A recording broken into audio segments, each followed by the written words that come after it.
নাম লাভলীনা বৰগোহাঁই ডাঙৰীয়া, মিচিং বাহানে কবাঙৰ সভাপতি পৰমানন্দ চাইনিয়া ডাঙৰীয়া, PMPKৰ সভাপতি তিলক দলে ডাঙৰীয়া, ইয়াত উপস্থিত থকা আটাচুৰ সভাপতি বসন্ত গগৈ ডাঙৰীয়া আৰু তেওঁৰ কৰ্তৃত্বসকল, সদৌ অসম ট্ৰাইবেল সংঘৰ সাধাৰণ সম্পাদক আদিত্য কাকলাৰী ডাঙৰীয়া, আমাৰ মিচিং সাহিত্য সমিতিৰ পৰিষদৰ অধ্যক্ষ সুনীল পেগুৰ ডাঙৰীয়া আৰু আমাৰ মাজত লাভলীনা বৰগোহাঁইৰ পিতৃও আমাৰ মাজত উপস্থিত আছে, তেখেতকো মই চিনাকি দিবলৈ অনুৰোধ জনাইছোঁ।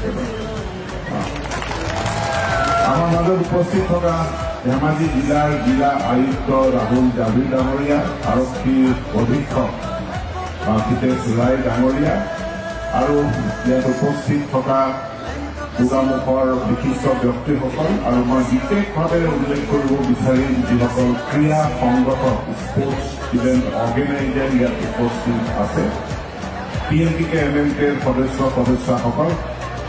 মই এই মুহূৰ্তত দ্বিতীয়বাৰৰ বাবে অনুষ্ঠিত কৰা মিচিং স্পৰ্টছ কাৰ্নিভেল, প্ৰথমবাৰ নাম আছিল মিচিং অলিম্পিক শব্দটো ব্যৱহাৰ কৰাত অসুবিধা আছে, সেইকাৰণে মিচিং স্পৰ্টছ কাৰ্নিভেল দ্বিতীয়বাৰৰ বাবে অনুষ্ঠিত কৰিছে।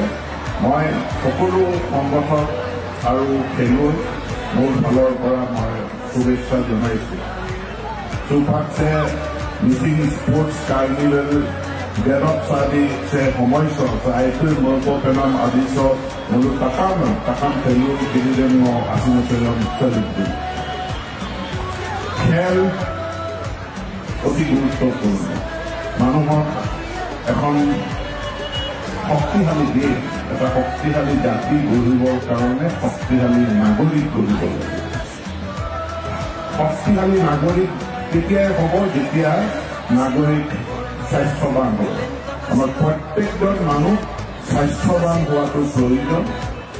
ফিজিকেল হেল্থ, মেণ্টেল হেল্থ, শাৰীৰিক স্বাস্থ্য আৰু মানসিক স্বাস্থ্য, ভাল শাৰীৰিক আৰু মানসিক স্বাস্থ্যৰ অধিকাৰী হোৱাটো অতি প্ৰয়োজন আৰু তাৰ কাৰণে খেল এটা খুব ভাল মাধ্যম, যি মাধ্যম শেহতীয়াভাৱে আমাৰ দেশখনত জনপ্ৰিয় হৈ উঠিছে। বিশেষকৈ হিমা দাস, লাভলীনাৰ তেওঁলোকৰ সফলতাৰ পাছত খেল উঠি অহা যুৱক যুৱতীসকলৰ মাজত যথেষ্ট জনপ্ৰিয় হৈছে। আৰু মই এটা বিশেষ কথা ক'ব বিচাৰিম যে PMPK এটা ছাত্ৰ সংগঠন।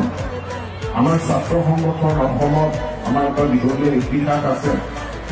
ছাত্ৰ সংগঠনে ৰাইজৰ বিভিন্ন সমস্যাবিলাক চৰকাৰৰ ওচৰত দাঙি ধৰে, জাতি জনগোষ্ঠীৰ সমস্যাবিলাক দাঙি ধৰে, আন্দোলনৰ কাৰ্যসূচী লয়, কিন্তু তাৰ মাজত কেৱল দাবী উত্থাপন কৰা, সমস্যা উত্থাপন কৰা, তাৰ ওপৰঞ্চি যে নতুন যুৱ প্ৰজন্মক সংগঠিত কৰি তেওঁলোকক ক্ৰীড়া ক্ষেত্ৰত, সাংস্কৃতিক ক্ষেত্ৰখনত প্ৰতিভা বিকাশৰ সুবিধা দিয়া এই কামটো PMPK কৰাৰ কাৰণে মই যথেষ্ট তেওঁলোকক প্ৰশংসা কৰিছোঁ। তেওঁলোকে এটা সাংস্কৃতিক মহাসমাৰোহ যি মিচিং যুৱ মহোৎসৱৰ জৰিয়তে পাতি আহিছিল আৰু এতিয়া মিচিং যুৱ মহোৎসৱৰ লগত এই স্পৰ্টছ কাৰ্নিভেল সংযোজিত কৰিছে আৰু এই ক্ৰীড়া আৰু সাংস্কৃতিক এই দুয়োটা ইভেণ্টে বিশেষকৈ উঠি অহা প্ৰজন্মক তেওঁলোকৰ প্ৰতিভা বিকাশত সহায় কৰিব, সুস্বাস্থ্যৰ গৰাকী হোৱাত সহায় কৰিব, এটা শৃংখলিত জীৱন যাপন কৰাত সহায় কৰিব, ড্ৰাগছ আসক্তিৰ পৰা মুক্ত হৈ এটা সুস্থ জীৱনৰ নেতৃত্ব দিয়াত তেওঁলোকক অনুপ্ৰেৰণা জনাব। এনে কাৰ্যসূচী লোৱাৰ বাবে মই PMPK মই অশেষ ধন্যবাদ, কৃতজ্ঞতা জ্ঞাপন কৰিছোঁ। আৰু আজি এই মঞ্চৰ পৰাই মই অসমৰ সকলো ছাত্ৰ সংগঠনক যে নিজৰ জনগোষ্ঠীৰ অঞ্চলটোৰ জাতিৰ সমস্যা উত্থাপন কৰাৰ ওপৰঞ্চিভাৱে নিজৰ নিজৰ মানুহখিনিক, বিশেষকৈ নৱপ্ৰজন্মৰ মানুহক আমি কেনেকৈ তেওঁলোকক প্ৰতিভা বিকাশৰ ক্ষেত্ৰত, স্পৰ্টছত, লিটাৰেচাৰত বা সাহিত্যত, সাংস্কৃতিক জগতখনত আমি তেওঁলোকক কেনেধৰণে আগুৱাই লৈ যাব পাৰোঁ, তাৰ কাৰণে তেওঁলোকেও যাতে ব্যৱস্থা গ্ৰহণ কৰে, মই তাৰ কাৰণে আজি এই মঞ্চৰ পৰাই মই আহ্বান জনাইছোঁ। ক্ৰীড়াত আন্তঃগাঁথনি দৰকাৰ, আন্তঃগাঁথনি জিলাই জিলাই অসম চৰকাৰে নিৰ্মাণ কৰাৰ পদক্ষেপ লৈছে। ধেমাজি জিলাটো স্পৰ্টছ ষ্টেডিয়াম গুৱাহাটী ধেমাজি নিৰ্মীয়মান অৱস্থাত আছে। কিন্তু কেৱল ধেমাজিত হ'লে নহ'ব, গোগামুখতো হ'ব লাগিব, বৰদলনিতো হ'ব লাগিব, মিংবাঙতো হ'ব লাগিব, জেংৰাইমুখতো হ'ব লাগিব। সকলো ঠাইত আমাৰ স্পৰ্টছ আন্তঃগাঁথনি দূৰ হ'ব, আমি গঢ়ি তুলিব লাগিব। চৰকাৰখনে কৰিছে, তাৰ লগত স্বায়ত্তশাসিত পৰিষদসমূহেও তাত অৱদান আগবঢ়াব বুলি মই আশা ৰাখিছোঁ। স্পৰ্টছত প্ৰশিক্ষণ অতি প্ৰয়োজন। প্ৰশিক্ষণ নহ'লে নিজে নিজে খেলি মানুহে শিকিব নোৱাৰে। গতিকে কোনোবাই শিকাই দিব লাগিব। তাতে স্পৰ্টছৰ সংগঠকৰ প্ৰয়োজন, অৰ্গেনাইজাৰৰ প্ৰয়োজন, তেওঁলোকক প্ৰশিক্ষণৰ প্ৰয়োজন, প্ৰশিক্ষক বা ট্ৰেইনাৰৰ প্ৰয়োজন। সেইখিনি ব্যৱস্থাও আমি গঢ়ি তুলিব লাগিব। মই নিজে ধেমাজিৰ MLA হিচাপে এটা উদ্যোগ গ্ৰহণ কৰিছোঁ।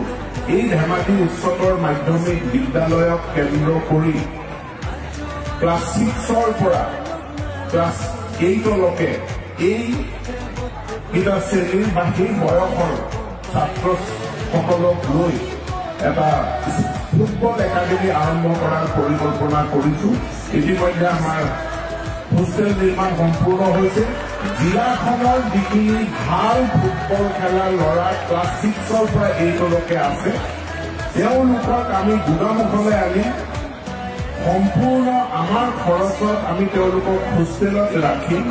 তেওঁলোকৰ ফিজিকেল ট্ৰেইনিঙৰ প্ৰশিক্ষণ হ'ব, ফুটবলৰ কোচিং হ'ব আৰু একেটা সময়তে তেওঁলোকৰ একাডেমিক ক্লাছ যাতে ক্ষতি নহয়, সকলোৱে গোগামুখ উচ্চতৰ মাধ্যমিক বিদ্যালয়ত পঢ়িব। অৰ্থাৎ তেওঁলোক ৰেচিডেঞ্চিয়েল ইয়াতে থাকি প্ৰশিক্ষণ ল'ব আৰু এটা ফুটবল টীম আমি প্ৰস্তুত কৰাৰ কাৰণে আগবাঢ়িছোঁ। গোগামুখ স্পৰ্টছ একাডেমীয়ে খুব ভাল কাম কৰি আছে, মই তেওঁলোককো প্ৰশংসা কৰিছোঁ। আৰু ডিষ্ট্ৰিক্টৰ আমাৰ ধেমাজিৰ যি ধেমাজি স্পৰ্টছ এছ'চিয়েশ্যন আছে, এই স্পৰ্টছ এছ'চিয়েশ্যনো খুব ভাল কাম কৰি আছে। কেইদিনমান পাছত আমাৰ খেল মহাৰণ আৰম্ভ হ'ব আৰু খেল মহাৰণৰ ভেন্যু হিচাপে যোৱাবাৰ আমি ধেমাজিত কৰিছোঁ।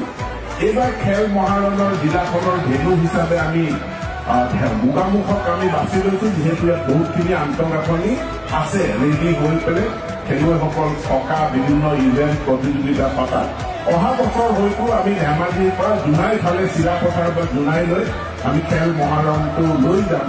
গতিকে ধেমাজিতে হ'ব এইটো নহয়, গোগামুখতো হ'ব, ধেমাজিতো হ'ব, চিৰাপথাৰতো হ'ব, জোনাইতো হ'ব, চিচি বৰ্ণতো হ'ব। বিভিন্ন স্থানত আমি পৰ্যায়ক্ৰমে আমি খেল মহাৰণ আগুৱাই লৈ যাম। পুনৰবাৰ মই সকলো খেলুৱৈক অহা 3টা দিনৰ যি প্ৰতিযোগিতা হ'ব, খেলৰ বাবে মোৰ ফালৰ পৰা শুভেচ্ছা জ্ঞাপন কৰি লাভলীনাৰ লগত কথা পাতি আছিলোঁ। লাভলীনাই কৈছে এই ঠাইবিলাকৰ বহুত সম্ভাৱনা আছে, ধেমাজিৰ বহুত সম্ভাৱনা আছে স্পৰ্টছত, আৰু যাতে এই সম্ভাৱনাক আমি সঁচাকৈ বাস্তৱত ৰূপ দিব পাৰোঁ, প্ৰতিভাৱান খেলুৱৈসকল যাতে এই প্ৰতিযোগিতাৰ পৰা ওলাই আহে, তাকে কামনা কৰি মই আপোনালোকৰ পৰা বিদায় ল'ম। এখন বেলেগ মিটিং আছে, গতিকে পুনৰ আপোনালোক সকলোকে শুভেচ্ছা জনাই মই মোৰ বক্তব্য সামৰণি মাৰিছোঁ। ধন্যবাদ। জয় হিন্দ।